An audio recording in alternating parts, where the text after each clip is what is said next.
इस शो में वयस्क और हिंसा संबंधी भाषा का प्रयोग किया गया है। इस शो का उद्देश्य किसी भी जीवित या मृत व्यक्ति, संस्थान, जाति, समुदाय, धर्म को ठेस पहुंचाना या अपमान करना नहीं है। यह पूरी तरह से काल्पनिक कहानी है।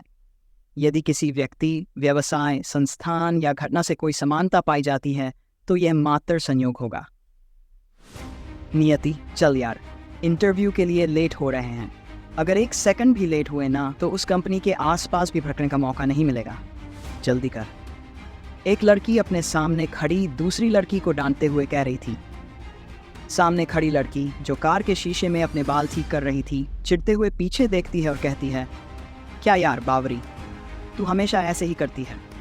पहले सुबह सुबह मुझे उठाकर इतना दौड़ा लिया और अब बाल भी ठीक करने नहीं दे रही। इतना कहकर वह अजीब सा मुँह बना लेती है। उसकी इस मासूमियत पर बावरी का गुस्सा अचानक गायब हो जाता है।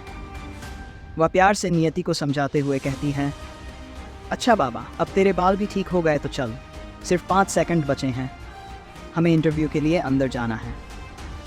यह कहते हुए वह नियति का हाथ पकड़ लेती है और दोनों तेजी से बड़ी सी बिल्डिंग की तरफ दौड़ती हैं। उन्हें इस बात का बिल्कुल अंदाज़ा नहीं था कि जिस कार के सामने नियति खड़ी होकर अपने बाल ठीक कर रही थी, उसी कार के अंदर से 2 काली आंखें बड़े ध्यान से उसे देख रही थीं, उसकी मासूमियत भरे हाव भावों पर नजरें गड़ाए हुए।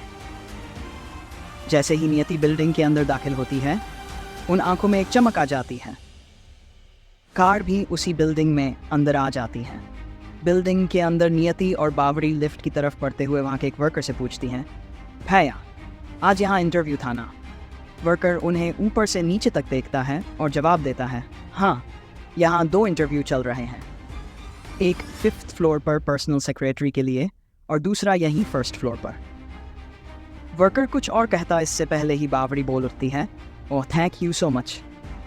नियति, तू 5th फ्लोर पर जा, तेरा इंटरव्यू वहीं है। मैं अपना इंटरव्यू ख़त्म करके बाहर मिलती हूँ, ठीक है? ये कहते हुए बावरी ने हंसते हुए नियति के गाल पिंच किए और फिर वर्कर से कुछ बात करते हुए दूसरी तरफ चली गई। नियति, जो अब लिफ्ट के दरवाजे को खुला देख रही थी, जल्दी से लिफ्ट के अंदर चली गई। जैसे ही नियति लिफ्ट के अंदर प्रवेश करती है, लिफ्ट के दरवाजे बंद हो जाते हैं। बाहर खड़ा स्टाफ हैरान परेशान आंखों से उसे जाते हुए देखता रह जाता है।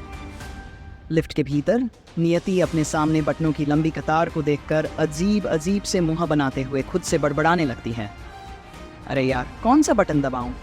5th फ्लोर तो यहाँ दिख भी नहीं रहा। ये क्या लिफ्ट है और ये बटन कैसे हैं? इतना कहते हुए वह अपने माथे पर हाथ मारती है और सोच में डूब जाती है। उसी वक्त उसके पीछे खड़ा एक लंबा चौड़ा लड़का, जिसने काला चश्मा और मास्क पहना हुआ था, बड़े ध्यान से उसे देख रहा था। उसकी काली आंखें चश्मे के पीछे से निकी मासूम हरकतों को घूर रही थीं। नियति, जो अब तक अपने ख्यालों में खोई हुई थी, अचानक मुड़ती है और जैसे ही सामने खड़े उस काले कपड़ों में लिपटे अजनबी को देखती है, घबराकर लिफ्ट की दीवार से चिपक जाती है। उसकी घबराहट में हाथ लिफ्ट के बटनों से टकराता है और सारे बटन एक साथ दब जाते हैं। वह अजनबी, जो अब तक शांत खड़ा था, उसकी इस हरकत पर उसे गुस्से से घूरता है। अचानक वह नियति की बाजू पकड़कर उसे एक तरफ खींच देता है। लिफ्ट अब अटक जाती है, ना ऊपर जा रही है ना नीचे। डरी हुई नियति आंखें बंद करके भगवान को याद करने लगती है, आलतू जलालतू, भूत को यहाँ से भाग तू, आलतू जलालतू, भूत को यहाँ से भाग तू। हे भगवान, इस भूत को भगाओ, चाहे इसे किसी विलन के पास भेज दो, बस मुझे छोड़ दो। उसकी बड़बड़ाहट सुनकर अजनबी का गुस्सा और भड़क जाता है। वह गुस्से में अपना मास्क उतार देता है और अपने बैग से एक बंदूक निकालकर सीधे नियति के पास आता है। उसकी लंबी कदकाठी के सामने छोटी सी नियति और भी डरी हुई महसूस करने लगती है। बंदूक का मुंह अब सीधा नियति के पेट की ओर था और उसकी आंखों में डर साफ छलक रहा था। नियति की हाइट उस ब्लैक मास्क मैन के सामने इतनी कम थी कि वह मुश्किल से उसके सीने तक ही पहुंच रही थी। मास्क मैन को झुककर नियति के कान में कुछ कहने के लिए झुकना पड़ा। जैसे ही वह उसके करीब आता है, उसकी नाक में नियति के शरीर से उठती हल्की हल्की भीनी खुशबू समा जाती है। उसके हाथ में बंदूक अब भी नियति के पेट पर टिकी हुई थी, लेकिन वह बिना हिले डुले बस उसकी खुशबू में डूबा हुआ था। उसकी आंखों में एक अजीब सा जुनून दिखने लगा, जैसे वह उस खुशबू को अपने अंदर उतार रहा हो।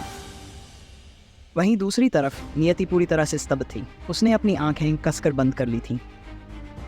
उसे समझ में नहीं आ रहा था कि उसके सामने खड़ा यह आदमी इंसान है, भूत है या फिर कुछ और। उसके मन में एक ख्याल आया, कहीं भगवान जी ने सच में उसकी बारात पूरी तो नहीं कर दी? क्या उन्होंने भूत को बुलाकर विलन के रूप में मेरे पास भेज दिया? ये सोचते ही उसके हाथ पैर कांपने लगे। उसकी धड़कनें तेज हो गई। उसी दौरान लिफ्ट जो पहले रुकी हुई थी अब अपनी मंजिल तक पहुंच चुकी थी। एक तेज आवाज के साथ लिफ्ट का दरवाजा खुला। मास्क मैन, जो अब तक नियति की खुशबू में खोया हुआ था, अचानक होश में आ गया। उसने बिना एक शब्द कहे और बिना नियति की तरफ देखे जल्दी से लिफ्ट से बाहर कदम बढ़ा दिए। उसकी चाल में जल्दबाजी साफ नजर आ रही थी, जैसे वह खुद से दूर भाग रहा हो। वहीं नियति अब भी लिफ्ट में पत्थर की मूर्ति की तरह खड़ी थी। उसे लग रहा था कि आज उसका अंत हो चुका है, उसकी जान जाने वाली है।